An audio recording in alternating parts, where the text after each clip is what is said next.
Muy buen día para todos. Esta mañana les saludamos, damos gracias a Dios por la oportunidad que nos da de poder compartir este mensaje. Vamos finalizando nuestra serie Desahogo y creo que ha sido una bendición para todos nosotros poder aprender cómo expresarle a Dios nuestras quejas, nuestros lamentos de una manera fresca, tranquila, de una manera no religiosa, sino como lo que somos, seres humanos que entramos en relación con Él y comunicación con Él. Continuamos pues con nuestra serie, hoy finalizando con el Salmo 79 y el título de este mensaje es Clamor colectivo.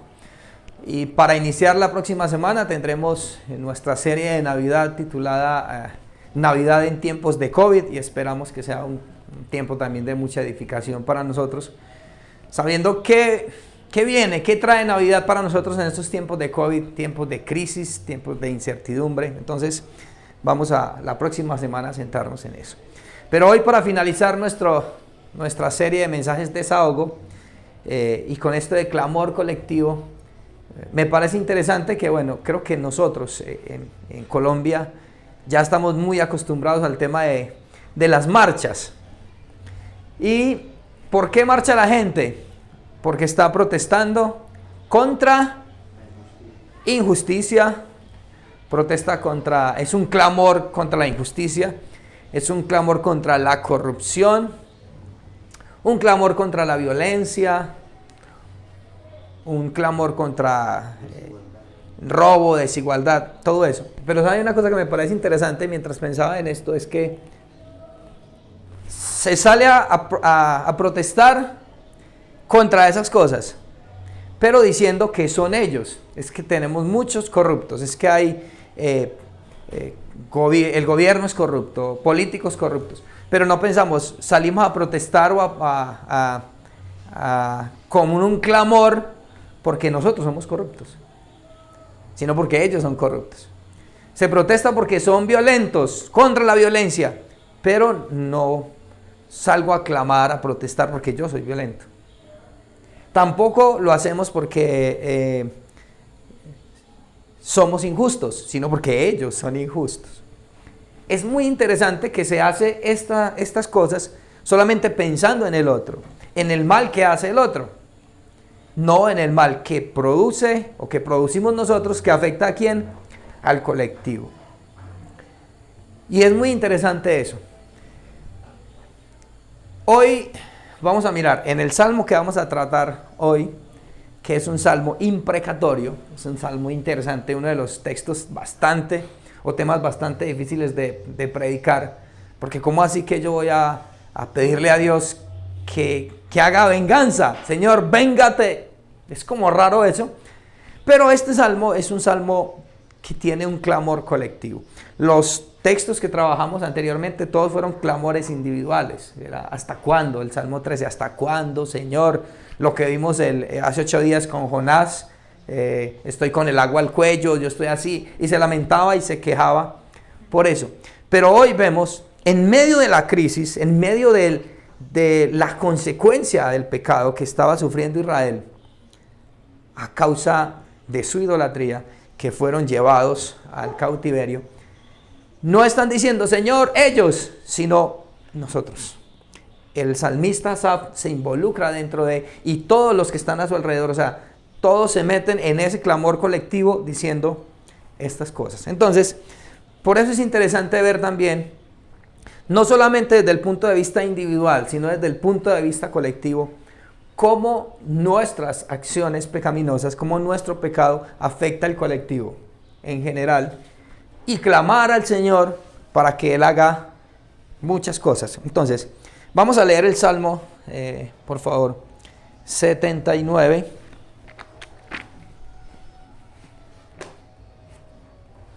Son solamente 13 versículos. Y ya, cuando lo encuentre me hace una señita, por favor, para que avancemos. Salmo de Asaf. Miren cómo empieza Asaf este salmo, dice: Oh Dios, Los pueblos paganos han invadido tu herencia, han profanado tu santo templo, han dejado en ruinas a Jerusalén. Han entregado los cadáveres de tus siervos como alimento a las aves del cielo. Piensa en esa escena, por favor. Han destinado los cuerpos de tus fieles para comida de los animales salvajes. Por toda Jerusalén han derramado su sangre como si derramaran agua, y no hay quien entierre a los muertos. Esto es la tragedia más grande. No tener quien entierre a sus muertos. No hay doliente. Nuestros vecinos hacen mofa de nosotros. Somos blanco de las burlas de quienes nos rodean. ¿Hasta cuándo, Señor, vas a estar enojado para siempre? ¿Arderá tu celo como el fuego? Enójate con las naciones que no te reconocen, con los reinos que no invocan tu nombre. Porque a Jacob se lo han devorado y al país lo han dejado en ruinas. No nos tomes en cuenta los pecados de ayer. Venga pronto tu misericordia a nuestro encuentro, porque estamos totalmente abatidos. Oh Dios y Salvador nuestro, por la gloria de tu nombre, ayúdanos. Por tu nombre, líbranos y perdónanos nuestros pecados, o perdona nuestros pecados. Porque van a decir las naciones, ¿dónde está su Dios? Permítenos ver y muéstrales a los pueblos paganos cómo tomas venganza de la sangre de tus siervos. Que lleguen a tu presencia los gemidos de los cautivos, y por la fuerza de tu brazo, salva a los condenados a muerte. Miren lo que desea aquí Asaf y lo que desea el pueblo en general en medio del cautiverio. Dice: Señor, haz que sientan nuestros vecinos 7 veces y en carne propia el oprobio que han lanzado contra ti. Y nosotros, tu pueblo y ovejas de tu prado, te alabaremos por siempre, de generación en generación cantaremos tus alabanzas. Parece chistoso después de decir unas palabras de esas, decir cantaremos tus alabanzas. Pero vamos a mirar en este pasaje los aspectos relevantes que encontramos. Entonces, si ustedes miran, este pasaje lo dividiremos en los versículos 1 al 4 y del 5 al 13. Y de allí vamos a sacar varios principios que vamos a tocar. Lo primero que encontramos es en los versículos 1 al 4, es lo que sucede con Israel, lo que sucede con el pueblo de Dios. Y menciona varias cosas Asaf en este pasaje. Lo primero que menciona es, él dice, hay profanación ¿de qué? De tu templo. Profanación de tu templo. ¿Alguien sabe decir qué es profanación? ¿Conoce el significado de profanar? Profanación. Como respetar algo que es sagrado para otra persona. Miren, es una palabra que a veces como muy religiosa se utiliza, pero no conocemos la implicación grande de lo que es. Y profanación en lo práctico es sacar algo de su uso sagrado a la vida normal. Por eso él dice, profanaron tu templo. ¿Qué había dentro del templo? Todo lo que había dentro del templo era ¿qué? Sagrado, todo. Y lo llevaron a la vida normal. Otra cosa que menciona ahí el David o Asaf es destrucción. Menciona destrucción, profanación, destrucción, muerte y burla. Son las 4 cosas que menciona el salmista en su lamento, en su queja, todos ellos, ese clamor colectivo. Pero ya sabiendo qué es lo que significa profanación, que es sacar algo sagrado a lo normal, nosotros también tenemos cosas que son sagradas, ¿o no? Hay cosas que son sagradas. ¿Qué cosas son sagradas en nuestro alrededor? El matrimonio es sagrado. La vida es sagrada. Y el problema es que todas esas cosas las rebajamos a lo cotidiano. El matrimonio que es sagrado, ¿a qué lo rebajamos? ¿Hasta dónde lo rebajamos? A una aventura pasional. sagrado lo rebajamos a la vida unión libre para ver cómo nos va. Y estamos, ¿qué? Repletos de eso. Si nos va bien, nos casamos. Si no, no. El matrimonio lo rebajamos a como las cosas no están bien, nos separamos. A lo cotidiano. El matrimonio, siendo algo sagrado, lo redujo a que como ella ya no me satisface o él ya no me satisface, lo cambio como si fuera una llanta del carro, de la moto, y me consigo otro. Allá hemos rebajado algo tan sagrado como ¿qué? Como el matrimonio. Y todo eso trae graves consecuencias a nuestra vida. Lo otro que menciona Asaf aquí es, aquí hay otra cosa que también considero que hemos rebajado. El día del Señor, que es sagrado. ¿Cuál es el día del Señor? No vamos a entrar a los aspectos teológicos sino el día del Señor. Hay un día que Dios hizo para nosotros consagrar a Él, aunque todos los días son de Él, pero hay un día específico de Él. Y ese día lo hemos rebajado, ¿sabe a qué? A dormir más, porque como toda la semana madrugo. Ese día lo hemos rebajado, siendo algo sagrado, a simplemente los quehaceres de mi casa, porque no tengo otro día para hacerlo. La vida que es sagrada la hemos rebajado a una decisión de una mamá que por irresponsabilidad de los dos dicen no estamos preparados para tener un hijo, entonces ¿qué? Abortemos. La vida que es sagrada la hemos rebajado a que me entregas el celular, que vale más un celular que la vida. Entonces, lo sagrado lo hemos profanado, lo hemos sacado de lo sagrado y lo hemos llevado a lo natural. Ya es normal el divorcio. Ya es más normal vivir en unión libre que estar casado. Ya es normal el aborto. Es normal. Todas esas cosas son normales. Ya es normal decir, soy cristiano pero no voy a la iglesia. No. Eso es normal. ¿O no? La destrucción. Voy a leer esto porque son muchas cosas y no alcanzamos con el tiempo. Aquí Asaf menciona la destrucción física. Asaf dice, Jerusalén está ¿en qué? En ruinas. ¿Cómo acabaron con eso? El pecado destruyó la desobediencia, porque eso fue lo que pasó. Esta es la consecuencia de la desobediencia, del pecado de Israel, que fueron llevados cautivos a Babilonia. Destruyeron Jerusalén. Pero también eso es como una metáfora de cómo el pecado destruye o deja en ruinas nuestra vida moral y espiritual. Completamente.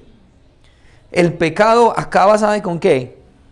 Primero destruye nuestra relación con Dios.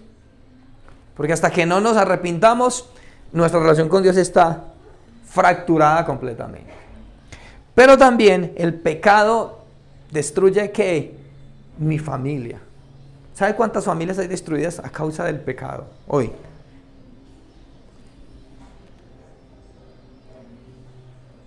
Hay un sinnúmero de pecados que destruyen nuestra vida. La moralidad está en ruinas. Y tenemos que ser honestos. La moralidad está en ruinas. Hay una crisis de moralidad en nuestro entorno y viene de parte de donde, de las familias. Ayer un niño de mi equipo, sub 8, lo tuvimos que poner a hacer 150 abdominales porque solo lo que hacía era decir vulgaridades. Lo iba a entrar y lo primero, de la felicidad, lo primero que soltó fue una vulgaridad. ¿Qué? Hágame abdominales. Otra vez, pagó la condena, digámoslo así, de las abdominales. Lo iba a entrar, otra vez, ya no entras, sin abdominales. Porque parece que es normal todo eso. 8 años. Increíble, pero eso nos pasa. Entonces, hay muchas cosas y metafóricamente podemos decir que estamos en ruinas en muchas cosas en nuestra sociedad. ¿A causa de qué? De un sinnúmero de pecados que cometemos. ¿Cuál fue el pecado que cometió Israel que lo llevó a esto? ¿Usted se acuerda? Algo que a Dios no negocia con nadie. Su gloria. Y ellos eran un pueblo altamente idólatra. Y eso fue lo que los llevó al cautiverio. Entonces, hay muchas cosas que nos tienen así por la arrogancia, por la desobediencia, que estamos en ruinas y tenemos que ser honestos. Usted dirá, está siendo muy trágico. Puede ser, pero esto nos tiene que llevar a otras situaciones. Otra cosa que vemos acá es muerte. Imagínense la escena, la sangre corre como ¿qué? Como agua. Para que la sangre corra como agua tiene que haber un corte bastante profundo, ¿no? Y no hay quien entierre los muertos. ¿Usted sabe lo triste que es eso? Como ahora. Que no hay dolientes. No hay quien entierre los muertos. No hay quien. Doloroso eso. Y estamos en esa situación. Y por último, Asaf dice, las naciones se burlan, nuestros vecinos se burlan. La burla que produce la condición. Eso era para ellos, pero nosotros, cuando nosotros pecamos, cuando desobedecemos y llegan las consecuencias de nuestro pecado, ¿qué es lo primero que dicen? ¿Y esos son qué? Los cristianos. Y ese es el Dios de los cristianos. Cuando usted y yo pecamos, estamos atentando contra Dios. Y estamos produciendo que ellos se burlen de nosotros y se burlen, por ende, de Dios. Entonces, en los versículos 1 al 4 encontramos que el cautiverio de Israel nos evidencia las terribles consecuencias que nos deja el pecado. Esa es una realidad. Entonces nosotros deberíamos de pensar antes de pecar, ya que sabemos que las consecuencias son terribles y afectan no solamente nuestra vida, sino a los que nos rodean, que sufrimos, que les hacemos sufrir, que aparte de eso el nombre de Dios es burlado. Deberíamos de pensar un poquito más antes de, ¿o no? Y creo que aquí encontramos como principio ahí es que el pecado trae grandes consecuencias a la vida del ser humano. Aunque para muchos es algo normal, pero el pecado trae graves consecuencias a la vida del ser humano. Y puede que hoy no las esté enfrentando, pero mañana sí.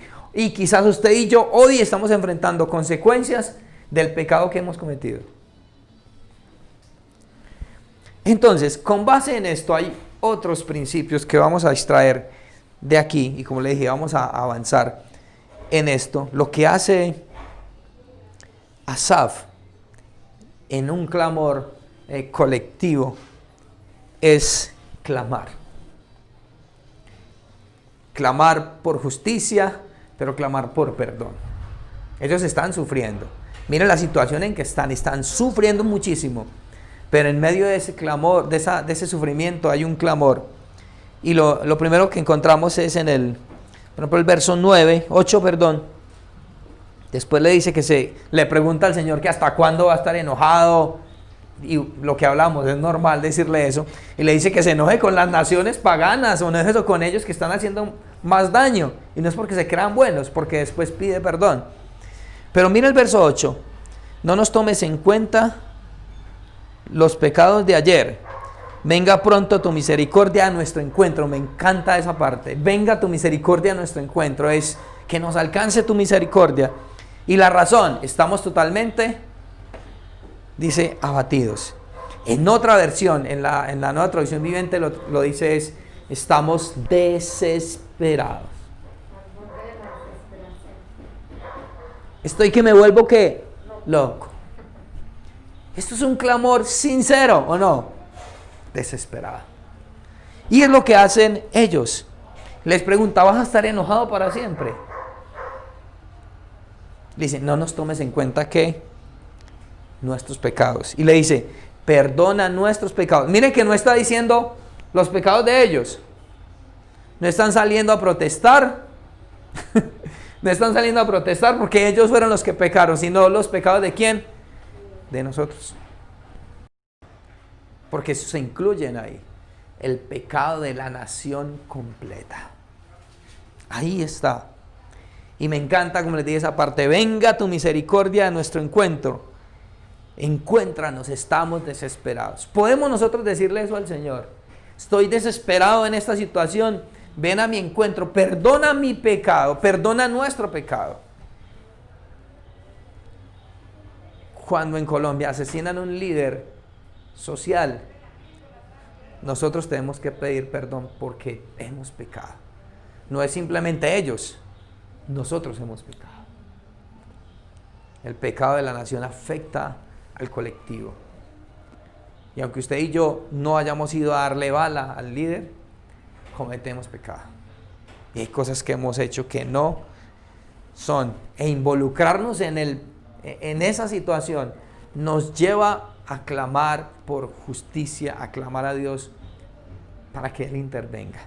Entonces, lo segundo que encontramos acá es clamar perdón y misericordia porque estamos desesperados. Es lo que tenemos que hacer. Creo que es un segundo principio que encontramos aquí. Aunque eso de que el pecado trae graves consecuencias al ser humano, claro que sí. ¿Qué tenemos que hacer? Clamar por perdón y misericordia porque estamos desesperados. La situación es difícil en que vivimos. La situación en que estamos es difícil. Vamos a quejarnos unos con otros. ¿A quién no le vamos a quejar? Al Señor. Él es el único que puede intervenir. Él es el que puede obrar. Él es el que puede parar las masacres. Él es el que puede parar los asesinatos de líderes sociales. Él es el que puede parar todo eso. Nosotros no. Pero salir y protestar contra nuestro pecado y pedir perdón por nuestro pecado. Nadie sale en las protestas a pedir perdón porque es corrupto. Nadie sale en las protestas a pedir perdón. Señor, perdónanos porque somos violentos. No, ellos sí, nosotros no. Aquí Asaf hace lo contrario. Perdónanos. El pueblo entero, la nación entera ha pecado.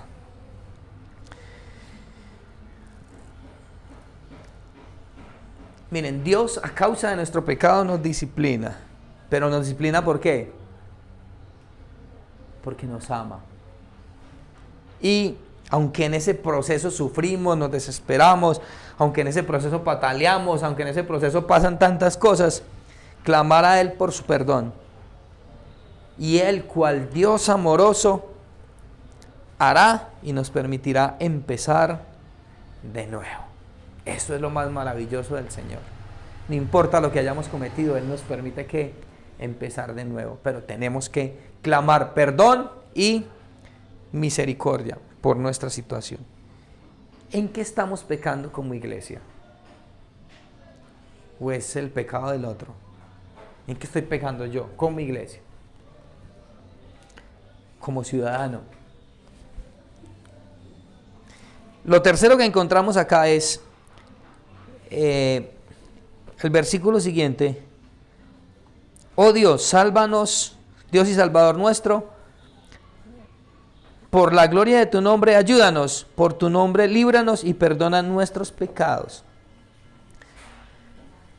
Cuando usted y yo clamamos, en medio de la disciplina, en medio de la consecuencia del pecado, clamamos al Señor que nos perdone. ¿Por qué lo hacemos? Buscando nuestro propio beneficio, ¿cierto? Buscando sentirnos bien, buscando acallar nuestra conciencia, y eso es bueno. Pero ¿sabe por qué debería clamar? ¿Por qué deberíamos clamar primero? No para nosotros sentirnos bien, sino, o para que mejore nuestra situación, sino por la gloria de Dios. Porque hemos ofendido, profanado el nombre de Dios. Nuestro pecado hace eso. Ofende la santidad de Dios. Ofende el nombre de Dios. Mancha la gloria de Dios. Y tenemos que pedir perdón más primero, creo que todo, por eso. Y Asaf lo dice ahí. Más que nuestro beneficio es por la gloria de Dios, porque el nombre de Dios es el que se está, ¿qué?, siendo burlado. Ahí está. Entonces, cualquiera de nuestros pecados, por pequeño que parezca, que ofenden la santidad de Dios y que ofenden su gloria, nosotros tenemos que clamar perdón por eso. No por nuestro beneficio y sentirnos bien únicamente, sino primero, ¿por qué? Porque lo estamos ofendiendo a Él, porque es su nombre, su gloria, su santidad la que se está viendo ahí. Nosotros como iglesia, como nación, como comunidad, como familia, ¿en qué estamos ofendiendo la santidad de Dios? ¿En qué estamos manchando la gloria de Dios? Pensemos en eso. Lo otro que encontramos en este otro principio que vamos a extraer de acá es esa expresión que parece no, que es bastante fuerte de Asaf ahí en los versículos 10 y 11. Se pregunta qué van a decir las naciones. Miren lo que dice: permítenos ver y muéstrale a los pueblos paganos cómo tomas venganza de la sangre de tus siervos, de la gente que ha muerto. Que lleguen a tu presencia los gemidos de los cautivos, y por la fuerza de tu brazo salva a los condenados a muerte. Y Señor, haz que sientan nuestros vecinos 7 veces y en carne propia el oprobio que han alcanzado contra ti. Mire que vuelve y dice, ¿contra quién? Contra el Señor primero. Muchos dirán, no, eso no se puede decir. Él está deseando que 7 veces ellos sufran lo que ellos han sufrido. Pero en cierto sentido lo que están clamando es, ese clamor colectivo es por justicia. Aunque ellos saben que son un pueblo pecador, los que les hicieron daño, los que les están haciendo daño, también son un pueblo pecador y están siendo supremamente sanguinarios con ellos. ¿Es malo pedirle a Dios que haga justicia? No. ¿Y expresarle eso? No. No es malo. Parece ser que fuera como sed de venganza. Pero ¿la venganza es de quién? Del Señor. Le está diciendo, Señor, no le está diciendo, Señor, dame la oportunidad de vengarme. No. Le está diciendo, déjame ver. ¿Quién no quisiera ver que Dios haga justicia frente a mi situación? Aunque sé que he pecado, aunque sé que estoy sufriendo a causa de mi pecado, pero sé que hay gente que me está haciendo daño y lo único que yo quiero es, Señor, hazme ¿qué? Justicia. Y no para frotarse las manos y después decir que es que están burlarse de eso. No. Mire que está descargando su desesperación, su frustración, su dolor. ¿En quién? En el Señor. No tiene sed de venganza, sino, Señor, déjame ver tu venganza. Déjame ver tu justicia. Déjame ver cómo actúas en medio de la situación. Una cosa es pedirle al Señor que me permita vengarme, y otra cosa es pedirle al Señor que me permita ver cómo Él se venga por mí. Eso es una cosa distinta. Y este salmo imprecatorio, que es un tema difícil en la Biblia, nos muestra eso, Señor, haz justicia. Pero también nos muestra cómo es un clamor genuino. Ojo, genuino, lo que veníamos hablando tiempo atrás.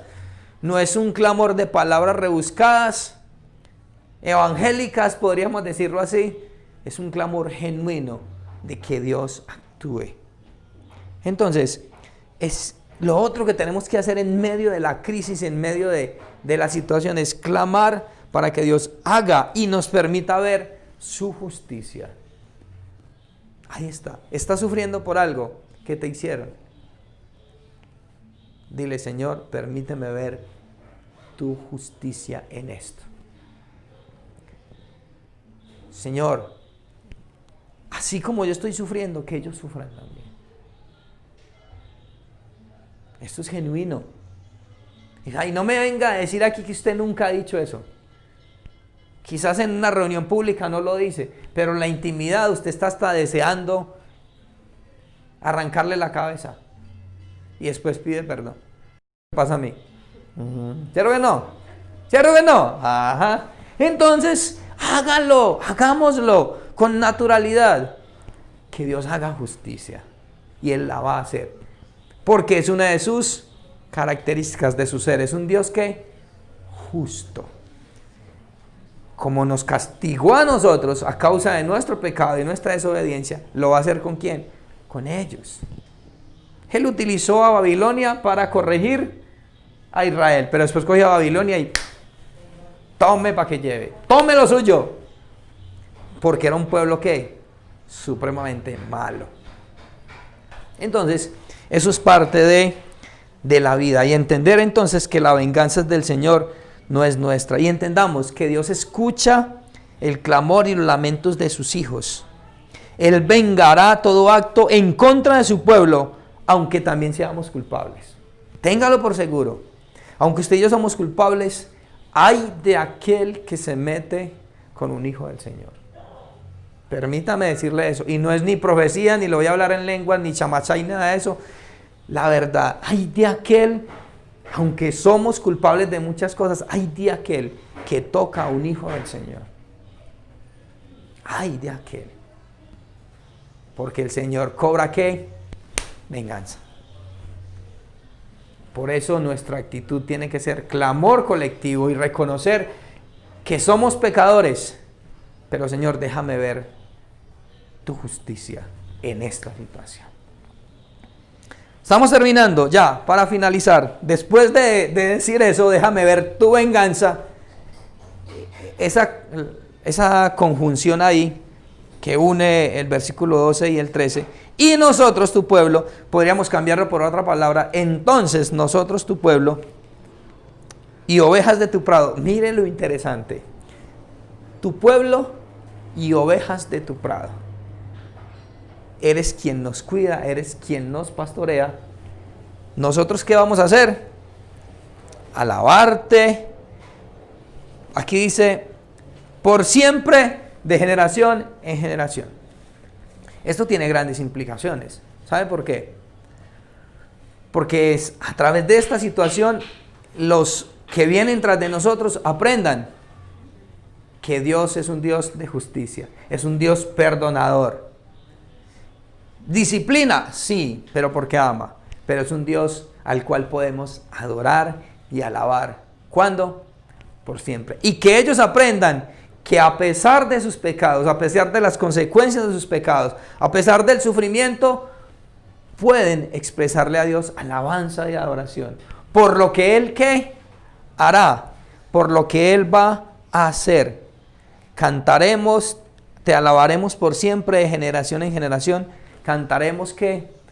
Alabanzas. Entonces, aunque la situación esté así de caótica como estaba enfrentando Israel, ¿sabe algo? No podemos perder la esperanza, ni como nación, ni como familia, ni como iglesia, aunque veamos todo oscuro, aunque veamos todo peor de alguien que tenga miopía sin gafas. Como comunidad debemos entender que Dios está en control de todo. Aunque mi situación sea caótica, aunque me esté doliendo el alma, aunque todo parezca estar patas arriba. Es cierto que esa frase la utilizamos mucho, todo está patas arriba. Pero, a pesar de eso, podemos alabar a Dios en medio de la crisis, en medio de la prueba, en medio de la disciplina, ya que Él obra con justicia, Él obra con compasión, Él obra con misericordia, Él obra con amor. También podemos mirar esta última parte que alabar y adorar a Dios es una opción terapéutica. Porque así como muchos se refugian en la música y en el alcohol para tratar de sanar nosotros refugiarnos en la música que adora al Dios poderoso, nos ayuda a ¿qué? A renovar nuestras fuerzas. Dios actúa a través de eso. Y terapéuticamente empiezan las cosas a cambiar. Porque recuerde que muchas veces estamos cantando ¿qué? La palabra. Y es la palabra la que sí tiene poder. La palabra que tiene poder de cambiar. La que tiene poder de transformar. Su obrar lo tienen que conocer todas las generaciones. Tienen que saber que adorar a Dios en medio de la crisis trae sanidad para el alma. Eso es fundamental. Finalicemos con estas reflexiones entonces. Como comunidad hemos pecado. Como nación e iglesia, ¿qué pasa? Hemos pecado. Debemos ser conscientes que las consecuencias son ¿qué? Inminentes. Eso es una realidad. Pero debemos pedirle al Espíritu Santo que nos muestre cuáles son esos pecados y arrepentirnos de ellos. Porque somos tan buenos para decir, ellos sí, yo no. Es que ellos son injustos, yo no. Ellos son corruptos, yo no. Pero todos lo somos. Miren, ya que sabemos que nuestros pecados traen graves consecuencias, esforcémonos en la gracia de Dios. ¿Sabe a qué? A proponernos cada día pecar menos.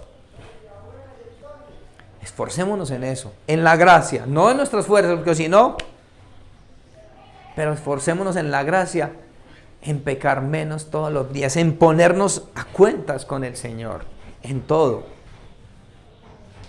Los que concebimos nuestros hijos tiempo atrás, en fornicación, tuvimos que pedirle perdón al Señor por ello.